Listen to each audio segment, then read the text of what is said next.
You're now listening to the 2020 podcast. My name is Saif the Writer, and this is episode 3 with Raf, an up-and-coming rapper from London. And we're going to be speaking about inspiration, self-respect, TikTok, Raf's favorite rapper, and how to improve ourselves going forward as a creative as well. Now, remember, we're all about education and empowerment. We want to make an impact on the community around us, and funny enough, we want to make an impact internationally as well. So we need your support to ensure that we can reach as many people as possible, and the only way we can do that is through you guys sharing, commenting, liking and subscribing. So if you're listening into the SoundCloud or the Spotify, make sure you subscribe to the channels, and if you're about to watch us on YouTube, make sure you leave a comment, subscribe, share and like the video as well. This episode is sponsored by Events by Glow, an amazing business that provides desserts, decor and bespoke styling for weddings and other events. You can check them out on Instagram at events_by_glow. Yo, I ain't here for the money, I ain't here for the fame. Though it might be nice to own a jet plane, I'ma do it all for you. Come along and see it's true, but the world is pretty cold. You might need a sweater too. You're a rapper. Yeah. Do you do anything else? Bro, my palette of creativity is crazy, man. I got so many things that I do, man, other than music. We'll start with music, and I to be honest with you, I've seen some of your work, and I've seen you kind of work for the past year, and I've picked up on a lot of things that you've been doing as well. Yeah. And it's interesting hearing the kind of grind from an up and coming artist. Like, you're going to look back maybe in 2-3 years at this show and think, I went from where I was there to where I am today. So I'm interested in hearing your story, man. I really want to hear your story. Where did you start off from? How did you get into music in the first place? So it's crazy, man. Like, I've been doing this whole online grind for a very long time. Probably started out from like doing MySpace layouts. Yeah. So from MySpace layouts, I was able to, gain the understanding of being able to be a designer from Photoshop. Yeah. And then as time went on, obviously technology was rising. So I went into doing motion graphics. So I got like the understanding of that. Then I got into video editing, and when it came to all of them free formulas, I was able to apply that with people in the music scene. Yeah. So when it comes to guys like Still Bangles, Mist, Easy Gibbs, like very well-known people established that's in the scene right now, I've done a lot of work for them. Yeah.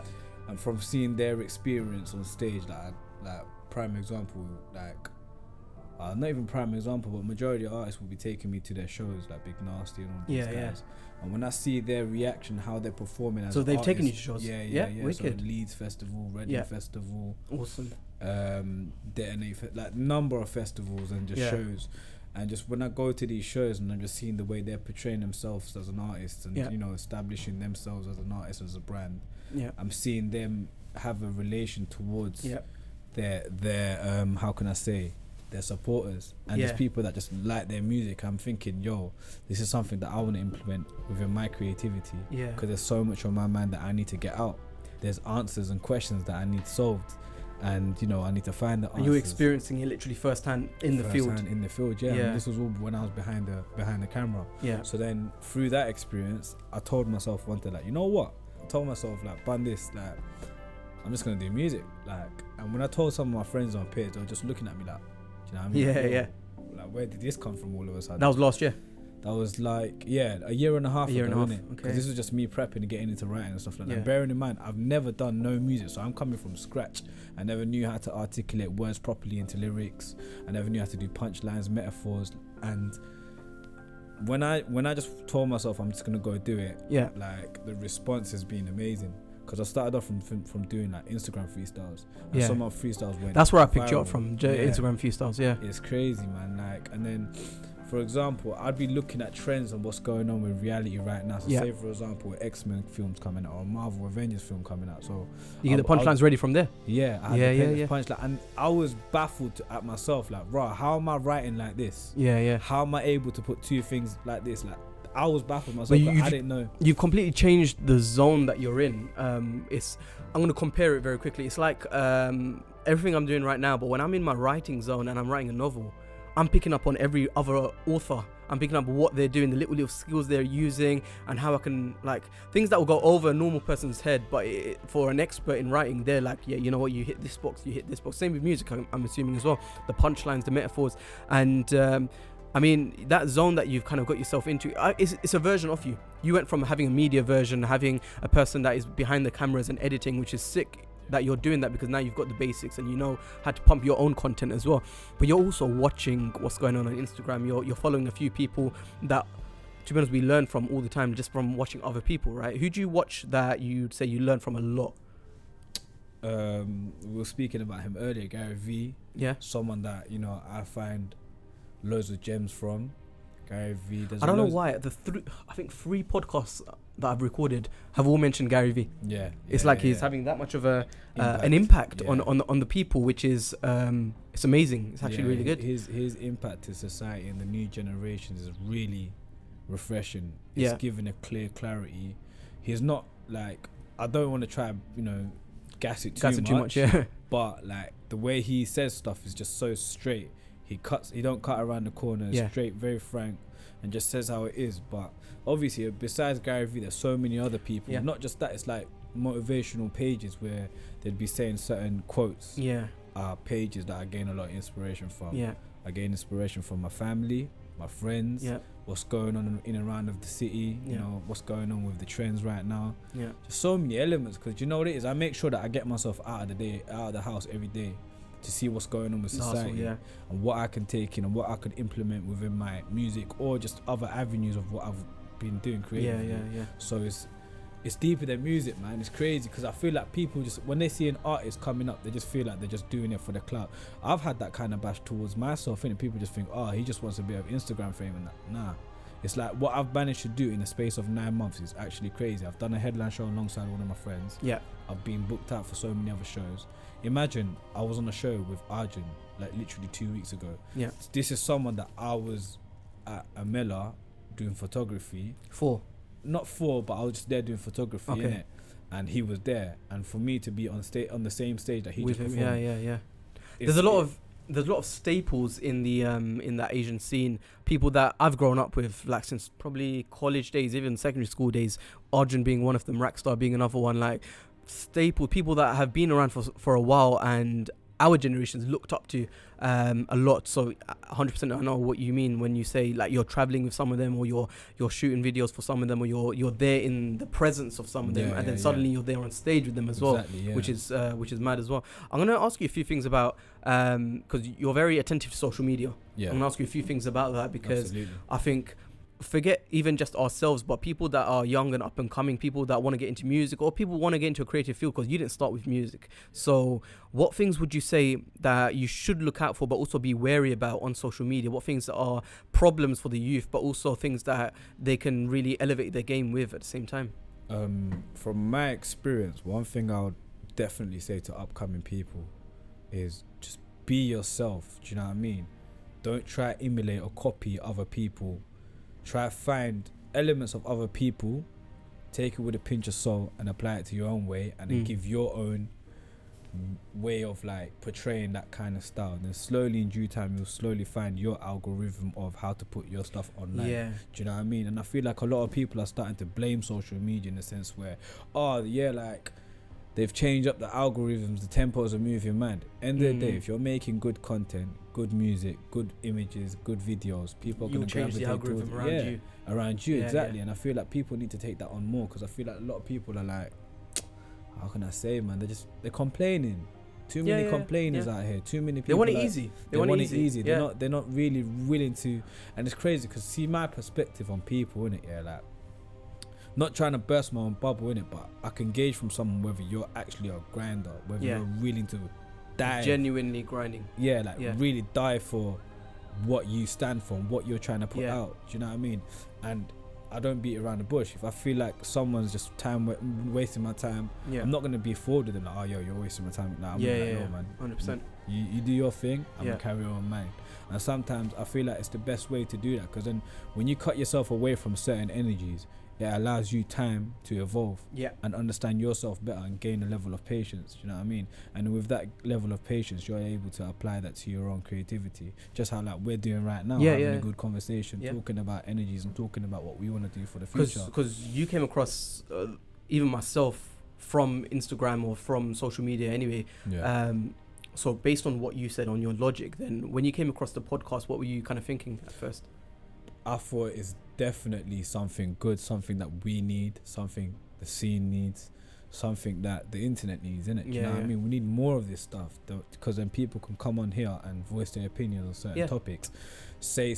Like sometimes not everybody has the time to actually do it on their own platform. Yes, They're probably yeah. working on a project, but if they come and meet and have mutual It might feelings, help them in any way whatsoever. exactly, and it goes both ways because Yeah. I'm understanding from yourself and you're understanding from me. Yeah. Do you know what I mean? And the people gain as well. That's another exactly, it's a good stakeholder. connection. Yeah, do you know what I mean? absolutely. And imagine how far this can possibly go, and it will 100%. go. I want it to go because then I'm supporting. I'm here Love supporting for the that, cause. Do you know what I mean? Yeah. So it's good, man. It It's works, sick, man. yeah. 2020 vision. That's what I'm saying. That's what 100% I'm saying. 2020 vision. That is the aim anyway, to kind of elevate other people in the creative field. I don't always want to bring on people that, and a lot of people do this, they bring on people that have made it, or they bring on people that, and I said this in an earlier podcast, I want the journey.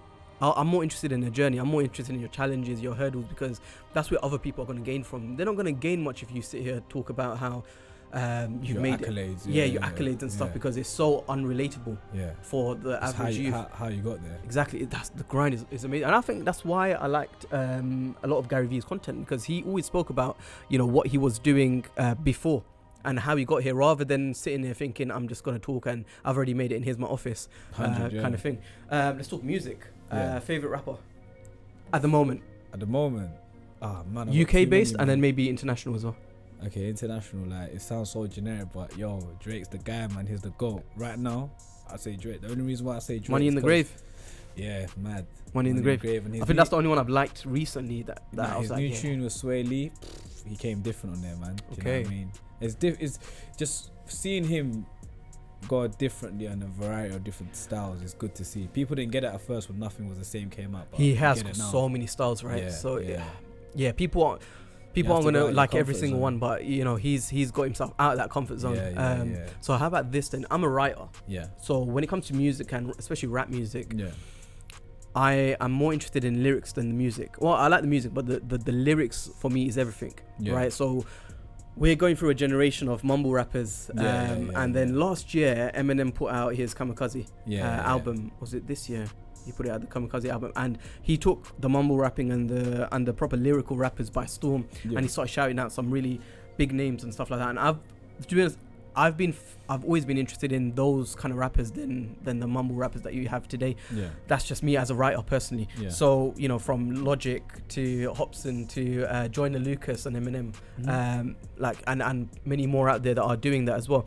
What's your stance on that? Between everyone has a different flavor. What do you think of that whole movement that Eminem put out? I mean, the way I see it, I feel like times changed. Do you know what I mean? In the sense where music, people have more options to create whatever they like to create, whether it's mumble rap, whether it's like you're being a proper dead-on lyricist, whether you're talking real rap in your raps. And I feel like I can understand from his perspective, how is this like, this going mainstream, this mumble rap, this is nothing. Because he's not used to that, right? His generation's all about lyricism. And it's like you can be the hardest spitter in the game, you can be the sickest lyricist guy in a clash, in a freestyle, but there's an element of like being able to make good music. Do you know what I mean? And I feel like I could understand from some people's perspective, it just looks like mumble rap, but I don't know, man. It just depends on what wave. If it sounds nice, like some people's all about sounding nice. Like if it sounds good in a car, it sounds good. It may there may be like one or two sentences within the song that means something to you, to that person, to that individual, but I don't know. That's my stance, and I feel like each to their own. If you like it, you like it. If you don't, keep it moving. Do you know what I mean? 100%. But I can understand from Eminem's perspective, from him having his, the way he came into the game. Obviously, from older generation's perspective, because probably you never know. We might be saying this kind of stuff towards the next 10 years down the line. What they're doing. It will change. It will shift. I know, like it's like, okay, this is a small example, but I could imagine some people right now be saying some kind of things about these kids on TikTok. Yes. People don't see like, yo, TikTok's a mad thing. Right now it's blowing up. I've got a TikTok. I'm making videos on TikTok. And I'm utilizing it the most. Let's talk about TikTok then, because TikTok, I know a lot of people are backing it. A lot of people are backing it really well, and I'll tell you what the general perception is. I feel that people are having it's very similar to Snapchat back in the days. Snapchat back in the days, I looked at it and I thought, it's for kids. Yeah. It's for kids. Like, I don't know. The content is better on Facebook or Instagram back in the days, right? Because Snapchat just looked very childish at first, and then before you know it, everyone's got Snapchat, and I think, to be honest with you, I think same thing with maybe Twitter 7-8 years ago, before the news channels got into it, before they realized actually Twitter's so official that they need to broadcast news is broadcasted faster on Twitter than it is on news on TV. So you hear about things faster on Twitter than you do anywhere else on live TV, and now people are pushing TikTok massively, but it's coming at first, it comes across like a childish thing, but actually they're doing more from it. How are you using it? Like the gauge that I've got from it is mad, because I've only been using it for the past 3 weeks now. And it's like, at first I'm like, yo, what the hell do I do on it? Like, I need to find my own source. I need to find my own. What kind of options can people do on TikTok? I see right now a lot of the young generation, they're doing a lot of dance videos. They're doing a lot of, copying a song, mimicking a song, and just doing it in their own way, remixing it. But the potential TikTok has right now for it to be like a blog, like used for blogs, whether it's used for interviews and your swipe, is strictly video based. You know what I mean? And I feel like it's a good thing to get people out of their comfort zone from just static images. Because now the internet is full of videos. If you're not creating videos, what are you doing? You're lacking. If you're just making static photos, you're only gonna like reach a certain peak. But now, because TikTok is so direct, and it's short as well, in the sense where it's a short attention span, you can swipe onto the next person. So from what I've been doing on there, I've been uploading a couple freestyles, I've been doing a couple lifestyle videos, just me going about. I guess for rappers, it's a pretty good platform. It is, you just like go around, if I'm in my car enjoying my day, I'll just TikTok it, and just just upload it and see what. How long is the length of it? It could be, I think it's maximum 1 minute. Maximum 1 minute. And the views that come straight away to your video. My first TikTok video got 400 really views. active then. It got 400 views. My first TikTok video, and it was just literally me walking to the camera and just doing a little wave in it, like on a banter thing. And it was just, I don't know. When I saw it, I was like, yo, this has got the maddest potential. That's getting me wanting to really jump on get it. into Put it. the podcast. I'm all for it. Like, I've always been kind of all for it. I just I'm at that stage, and I think many people listening in probably at the same stage as well, where it's the case of it's new. It's just new. I need to get used to it. I need to see how people are doing it. I don't want to just get on and I'm surrounded by like younger generation of people that are just doing music videos and dances. I know I got younger siblings. They're all using TikTok. Exactly. Do you know what's so funny though? My younger brother. He's like what? 17 now. He had a go at me. He's like, why are you making this for kids? I'm like, I told him, trust me, you're gonna see how it's gonna do a madness, because he's interesting. Exactly, because he's at age 17 and he's telling me kids that are year 10, year 11, year 9 are using it. But that's where it stems from. These young G's are going to be growing up in the next 4 or 5 years. In 5 years, they're probably it's going to mean something different for them. They're going to be in uni. That's when they're going to be even experimenting even more, being more social than ever. This is just the beginning stages of. Trust me, man. TikTok's going to be a mad thing, man. That's wicked. Well, from what I've seen in it, do you know what I mean? From videos. To be honest with you, I know it's been backed by heavy hitting people, so I know it's gonna blow up. So it's one of those things where you can't avoid it. I think it's gonna be one of those things you can't avoid it. You need to just go with it, and it'll blow up from there.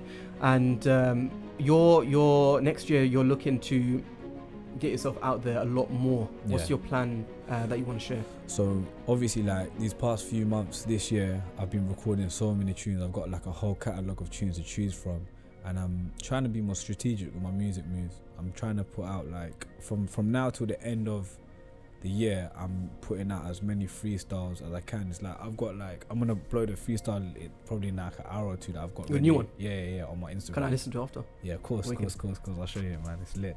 But I'm just trying to do that every week. Yeah. Just mash out bare content. Yeah.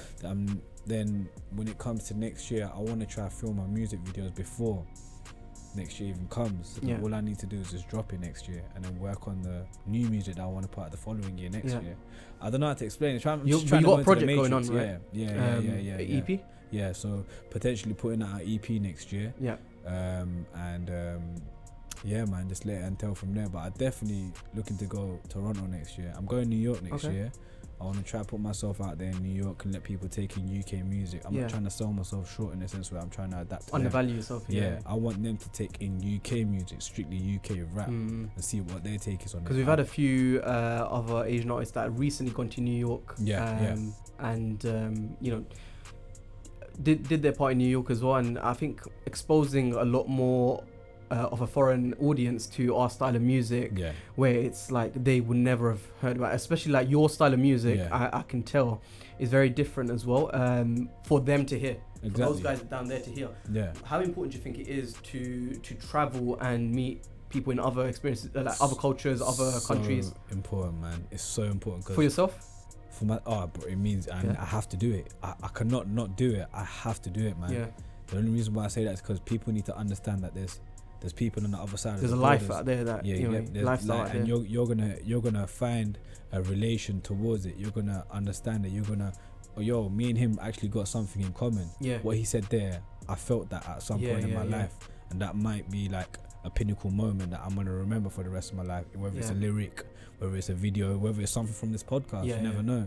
So, like even in Toronto, like I got a mad fan base. So many people showing me love from there. Yeah. I remember last year when I put one of my tunes out, these guys, they were having a mansion party and they were playing my music, playing beer pong and doing all that. I'll show you the video in it, but it was crazy. And when you hear other people say your name in their accent and they're just showing ultimate love to you, it's best feeling, man. It's true. I'm starting to understand that, because even with a podcast, like I put it out, guess which countries reacted to it the most?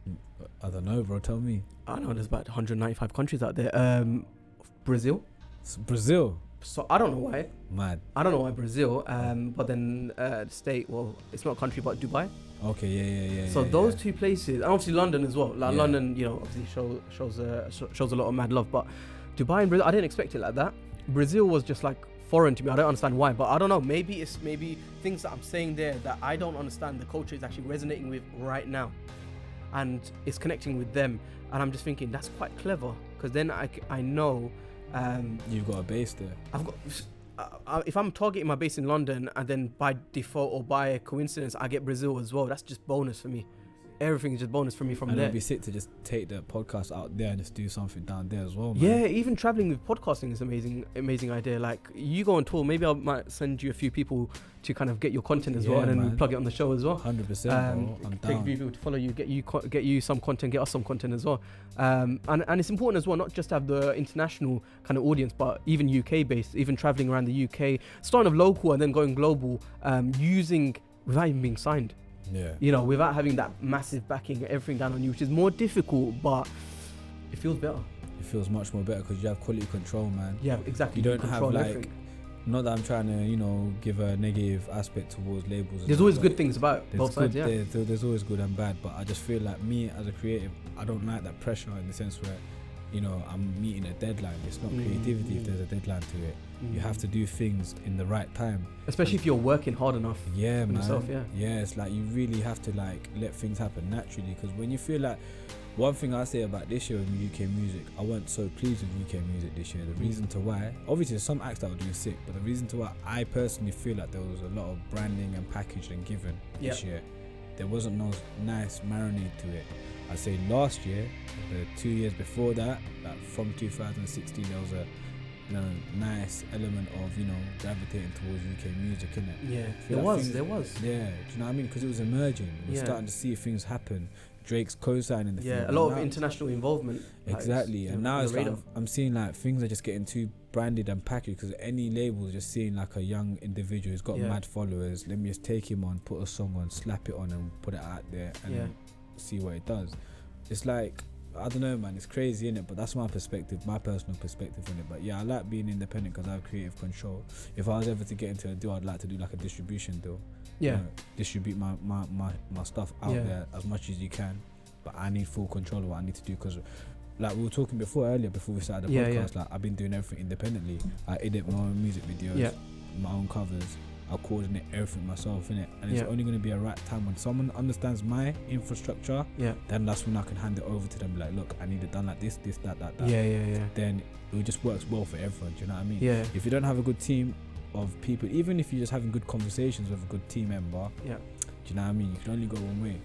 I guess for someone like yourself and me, like, because we're level-headed in the sense we know exactly what we want from it, and then there's some people that are talented but don't have that kind of glued into their head, or they don't have that kind of mind frame where they think like the way we're thinking right now, and it can be very dangerous then And I guess knowing the right people to guide you when you're young, or knowing the right people that won't harm you or harm your reputation or harm your career 100%, is so crucial as well. It's like on that perspective, I feel like sometimes you just gotta be ruthless, man.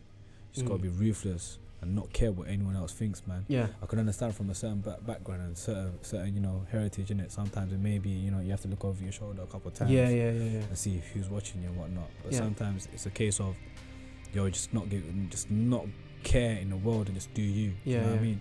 Because if you start worrying about what other people gotta say about you, like you said, you can be talented, but if you got self-doubt, then how are you gonna excel? And the self-doubt just obviously extends from what people think or what people are gonna think. You know what I mean? It's like someone can be so gassed up, well, yo, he's next up, he's gonna be next, like his next tune's gonna be a Madeleine. Some people can't deal with that pressure. Some people feel like, oh, what if they can't deal with like the actual what happens when it comes out? So like, I don't know, my take on that is just like, you just gotta do it, man. Not care about what people gotta say, man. Just mash it out.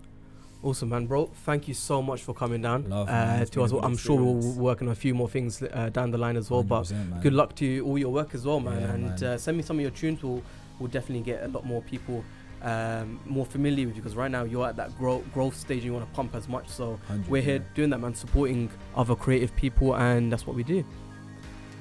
Doing the best I can, I just want to give back to my mother's hands. Me starting to rap was never part of the plan. I got everyone watching me all over the gram. But hold up, let me talk some real. Let me tell you guys on how I really feel. Don't get caught in the hype, cause it ain't so real. Social media full of fake bills.